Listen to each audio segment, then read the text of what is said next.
What's up, guys? We're back here all around GW with our two special guests, and I'm Ali. I'm Etia. I'm Hallie. And I'm Mari. We have two special guests there from Speech and Debate. We're just going to be asking a few questions, getting to know y'all. Yeah. So, my first question, I guess, is what inspired you to join Speech and Debate? I first actually joined Speech and Debate because of my siblings. I have two older brothers that both went to George and also did Speech and Debate, so I was kind of like following in their footsteps by doing it. I also joined because I have a brother who did it, but also like arguing with people is fun. Okay. What type of hobbies do y'all have outside of Speech and Debate? I do a lot of performative stuff. I do dance. I also do synchronized swimming and piano. I play softball, I swim, and then I ride horses. How is that? Like, do y'all ever get like overwhelmed with all the stuff they have? It can definitely be a lot. I feel like balancing Speech and Debate can kind of be annoying. We have Saturday tournaments that are all day, so that can definitely be a conflict. But I feel like Miss Cohen is fairly helpful with like helping us figure out how to balance that and making sure we're being able to dedicate time both to Speech and Debate and our other interests. For sure, I definitely agree with that. I think that as long as you're doing things that you enjoy, it's a lot easier to balance them because you want to be putting time into them. And Miss Cohen is super awesome with making sure we find the time. It's good to hear. Go ahead. So nice. So how do you feel about joining the speech and debate? About joining it? Yeah. How do you feel about it now? Oh, I'm really glad I joined it. The first year I did it was online because it was my freshman year. So that was definitely a little weird because like all of our tournaments were online and class was online. But I'm glad I stuck with it. I've met like a lot of really nice people and I have fun when I do it. Yeah, I love doing it. I keep expanding the amount of like events and competitions I go to, and I think it's really special that we get to travel all over the place for it. And I have like my closest friends have come out of debate. So nice. So What are the tournaments like? Like, So the tournaments can definitely be a lot. They're all day. They're at like random high schools throughout the Denver metro area, sometimes a little further. And I mean, typically you'll have like, I guess I do speech, she does debate, so it's a little different. But for me, I perform my piece 3 different times, and there is a judge, and the judge will give me a rank each time. And then if my ranks are good enough, I will break, which means just like going on to the finals or whatever next break rounds we have, and then I just do my piece again, and the process kind of repeats itself. Yeah, the tournaments definitely run long. They're known for never, ever being on time, but they're really fun. In between rounds, we always are playing cards, or we always bring code names or heads up. But in round, for debate at least, the event I do, in one of them, we flip a coin, and that tells you what side you're on, and then you debate that side, and you'll debate the same topic for that month, and then it switches monthly. And again, it's the same concept with breaking and making it to finals. what So- exactly is the difference between like speech and then debate? Okay. They're very different. Each one kind of has subsets of events within them. So like there's specific speech events and specific debate events. For speech, you choose 2 of the events that you participate in throughout the year. And for all of the speech events, your speeches are going to be 10 minutes long. They're fully memorized. Sometimes you write the speeches, and sometimes the speeches are kind of cuttings or compilations of other pieces. And then there are speech events that are more performative and acting based, and other speech events that are more almost like a TED Talk. And then debate is obviously debating. You have your competition, and you're kind of going back and forth with them about the arguments. But there are 4 different debate events, and throughout them, they all have different topics and different lengths of speeches. So how long is the games or the tournaments? Like how long do they took to like?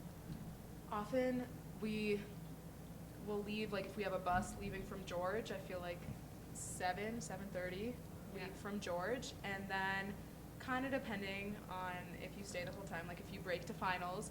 But I mean, I've gotten home at like 10:30 before p.m. So Wow. they're all day, and you're not necessarily speaking that whole time. There's a lot of waiting that can happen, but yeah, very long. So They're really yeah. So long. are you guys gonna be nervous like practicing when you all go there, or like?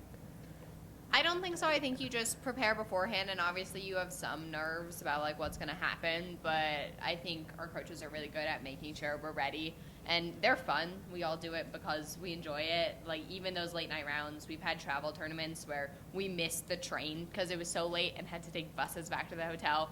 And like even when you're getting back at midnight, I feel like it's all just like part of the experience. So, yeah. How did y'all feel winning state last year? I mean, I thought that was really fun. That was a really fun tournament to be at. I hadn't been to like the state tournament before. That was my first year going, and so it was rewarding like to do it myself, but then also to have it just as a team was really cool because I feel like everyone, all of the students and the coaches put in so much work, so much time, so much effort, and to get that win and like have that to show for it was just very rewarding. I also think it's pretty awesome that we get recognition because we've for a while been on top of National Speech and Debate Association's Colorado rankings, so we've been in first for numerous years now, but getting the recognition of like we actually won this state tournament was pretty awesome and rewarding for our coaches who have put in so much. So there's like a speech and debate like holiday or something today. Do y'all want to talk about that a little bit? So we had a former student back in, I think, 2014 who was working with Governor Hickenlooper, and they worked together, and he got November 10th to be officially recognized and proclaimed as George Washington Speech and Debate Day. So we have that proclamation sitting in our room, and for Colorado, this day is kind of like recognized in our state for us. Yeah, so since 2017, November 10th is technically a little GW Speech and Debate holiday. Cool. That's interesting. Okay, so this is just something that I've noticed. I've kind of noticed that speech and debate is not really like a very diverse type of community. Why do y'all think that is? I think that's definitely like, there's the stereotype of it's not diverse, and then that also gets actualized, and there are definitely some people that aren't the most thoughtful with how they treat others, and so then also I know our coaches have been really intentional with trying to make it diverse and also more welcoming. I think that's a very hard transition to make though, because if you have a majority white activity, like when other kids of color try to come in and join, it doesn't always necessarily feel welcoming or feel like people fit in. So I think it's been difficult, but I think they are trying to be better and make it more accepting overall. I do think we've expanded and we've become better about being more accepting and trying to reach out and get more members. And I also will say, like, from a diversity standpoint, obviously we do have those barriers that we're trying to break, but we do have 150 members, and we have a lot of people from a lot of different backgrounds and ethnicities who are in that community. So I would say that we do have a little more diversity than we're given credit for. That's good to hear. Okay, kind of moving away from speech and debate, what's something that people don't really know about you? Most people don't know about you. I really like to bake, and I really like decorating cakes. So like for my friends and family's birthdays, I'll sometimes make cakes for them, and it's like a super fun thing that I love doing. I feel like a lot of people, like, I'm pretty obvious about what I like, but I really love the outdoors and camping, and that's something I don't have a ton of time to do, so I don't think a lot of people know that about me. So, we heard you have horse, yeah? Horses? How many horses do you have? Like 1, 2? I Like... only have one horse. Oh, yeah. nice. She's my baby. No, yeah, she's a 7-year-old. I just got her a few months Wow. ago, but I try to go out. She's boarded 30 miles away from here, so it's hard, but I try to go out at least 5 times a week. Typically, I'll go out at 4 a.m. in the morning for 3 of those times so that I can see her because of my other activities, but she definitely needs exercise and she needs training, so I try to give her a pretty consistent routine. Yeah. 4 a.m. is kind of crazy. If you see me dying in seminar, that's probably why. I also don't do caffeine, so That's crazy. Oh my You said gosh, 5 really? times a week. I was not expecting that. Yeah. not 4 a.m. 5 times Yeah. a week, but yeah. I also, I heard you foster puppies, and you want to like your career, you want to do something with animals. What is that like inspired by? I've just kind of always loved animals. It's always been my passion. We've fostered puppies since 2016, and so we'll get anywhere from 1 to 7 dogs at a time at our house, and we'll keep them from anywhere from 3 days to 3 months, and it's just really rewarding getting to see them come out of their shells. So it's definitely just one of my passions. That's nice. That's nice. So I definitely didn't have like the best opening experience. The event that I chose and participated in my freshman and sophomore year was like really not the event for me. Leading up to tournaments, I would feel like super anxious the whole week before, and it was just kind of a bad experience. And I didn't really see, like, I didn't understand why everyone was so obsessed with this activity and like said it was such an important part of their life, because I really wasn't feeling that. But then my junior year, I decided to stick with it still and switch to a different event, which is the one I do now. And it's definitely so much better, and I've just enjoyed it so much more. So it definitely was a rough start, but it got better. I think for me, like, I always kind of expected it to go where it went because I saw my older brother do it. I saw him travel for it, and I knew I wanted to do that. I am a very extroverted person. I love talking and debating and learning about current events. And so I kind of always jumped head first. It was really weird COVID year. We didn't really get any of that interaction, and so it was definitely a change, and I was not expecting how online tournaments would go, but even then we created our community, and it's just gotten better now that we're in person again.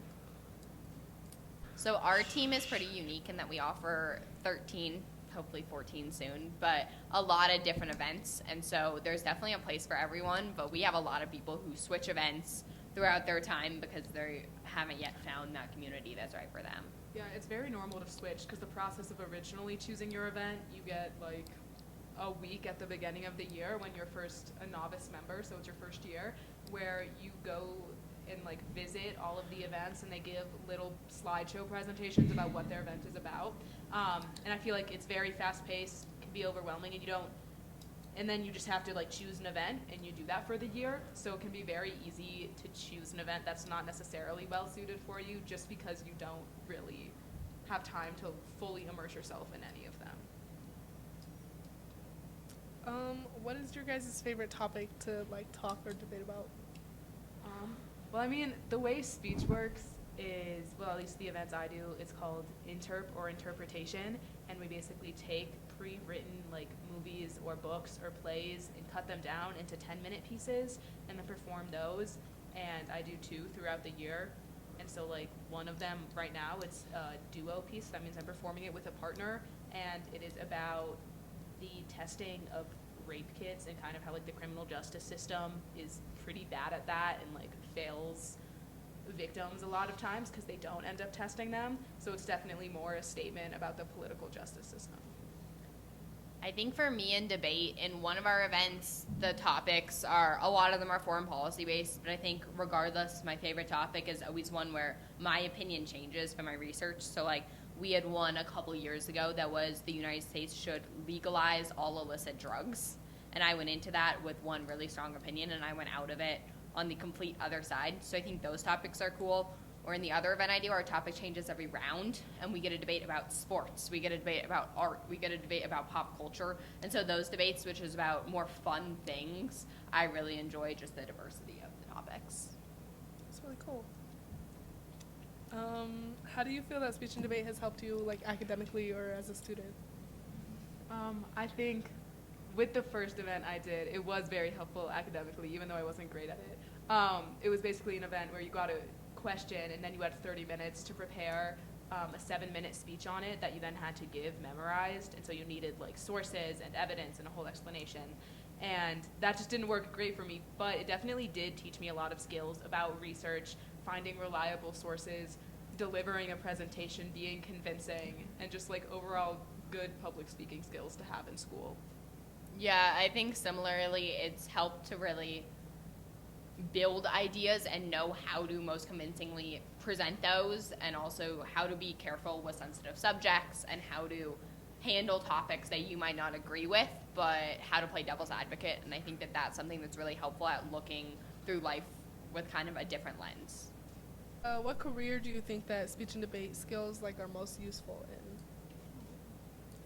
I think they can really be applied anywhere. Like, I want to be a vet, which obviously is not a field you would think it would be used in, but I even think then being able to communicate with owners effectively, being able to understand different opinions there and present like your facts is really helpful, and just that ability of working with people that I think that debate can foster in anyone.